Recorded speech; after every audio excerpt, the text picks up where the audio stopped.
lebih agresif, lebih progresif, melakukan konsolidasi ke seluruh kota-kota besar, yakinkan semua civil society, elemen bangsa bersatu, gerakan usir orang-orang Jokowi dari lingkar kekuasaan. Kami rakyat tidak hilang.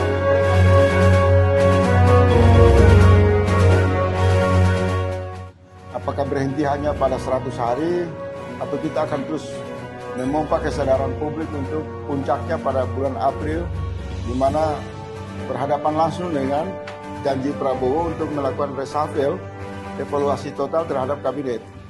Gerakan mahasiswa kemarin itu, kalau orang Amerika bilang it was just begin, itu baru mulai, jadi bukan akhir. Mereka sudah mengevaluasi 100 hari Jokowi, dan kekecewaan itu langsung muncul, terutama setelah teriakan Prabowo dalam pidatonya itu, hidup Jokowi, hidup Jokowi. Dan ini membuat orang patah hati sama Prabowo, mahasiswa terutama ya.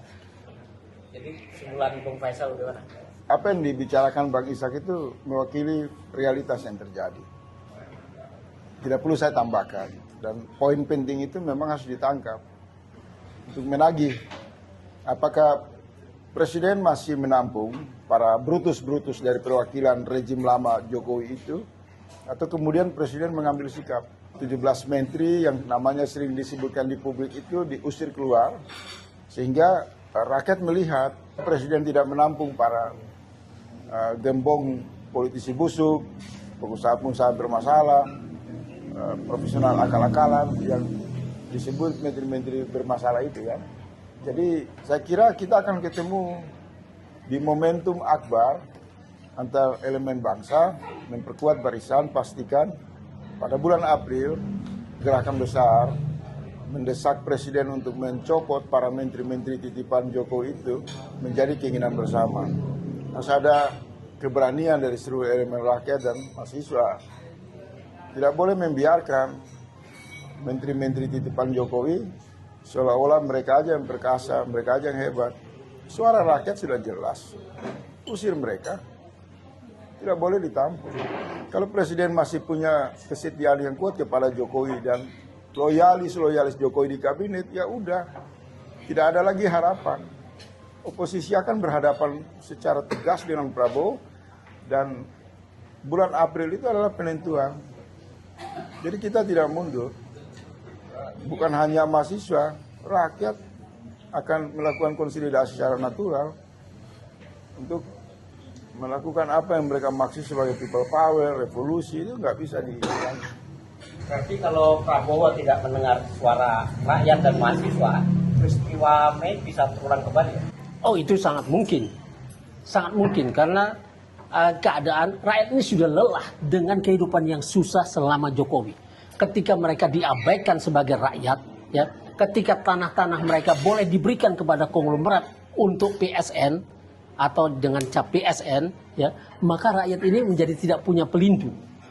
Nah, kalau ini Prabowo juga lemah dalam urusan ini, membiarkan apa yang sudah terjadi karena sudah terlanjur seperti kata Luhut, maka Prabowo akan menghadapi kemarahan rakyat yang sangat mengerikan. Mungkin akan melampaui yang tahun 1998 itu. Ya, 21 Mei itu Soeharto jatuh 98, tapi itu gerakan dimulai 1 April tahun 98 ketika Soeharto dipaksa oleh IMF menaikkan BBM dan listrik dalam keadaan rakyat dalam keadaan susah, dan itu naik, dan habis itu seluruh elemen bangsa ini maju, rakyat menduduki gedung DPR MPR. Dan ini akan sangat mengerikan dan bisa terjadi di seluruh Indonesia, karena kita tahu PSN di seluruh Indonesia, ya, dari Rempang, Morowali, Gorontalo, Papua, Wadas, kemudian sampai ke Banten. Dan ini semua orang tahu pelakunya. Yang mendapat ini di Rempang Tobi Winata, di Banten itu Aguan. Walaupun kabar eskrim bilang bahwa Aguan tidak terlibat, tapi semua orang tahu seorang kepala desa tidak akan punya inisiatif untuk memagar laut. Nah, apakah peristiwa sekarang ini juga menyangkut PDI, di mana kader PDI tersandra karena kepentingan Jokowi juga yang ditangkap oleh KPK? Apakah ini juga akan menambah eskalasi politik di bulan April nanti? Itu sudah pasti.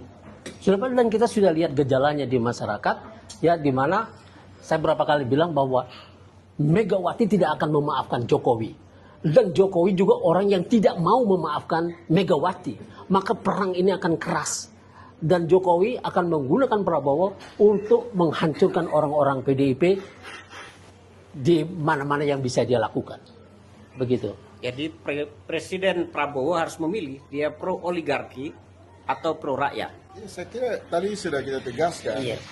Bulan April itu waktu yang tepat bagi Presiden Prabowo Subianto. Apakah dia sungguh-sungguh mendengar suara aspirasi rakyat, berpihak kepada keinginan rakyat, atau memang semakin jauh terjebak dalam lumpur hisap kepentingan oligarki dan komplotan Jokowi.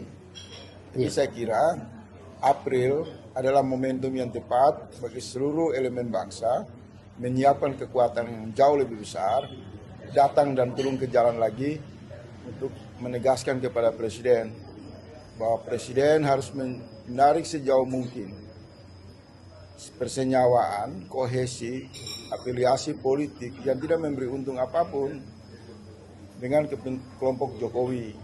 Jadi saya menghimbau kepada seluruh rekan-rekan, sahabat-sahabat di berbagai kota, di berbagai kampus, di berbagai organisasi massa, manfaatkan bulan suci Ramadan, memperkuat ibadah, bangun basis spiritual, sembari membangun safari gerakan politik moral untuk merajut, menjahit